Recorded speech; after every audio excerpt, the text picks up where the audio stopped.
A 555 touch switch uses the NE555 timer IC to detect electrical noise or skin resistance to trigger an output, such as an LED or relay.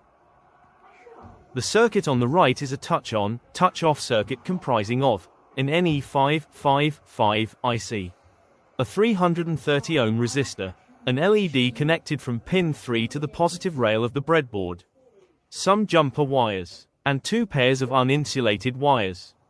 Touching a metal probe connected to pin 2, trigger, or pin 6, threshold, causes the output, pin 3, to change state.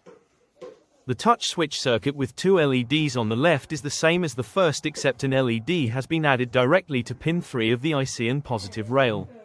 The other LED is connected to the ground rail.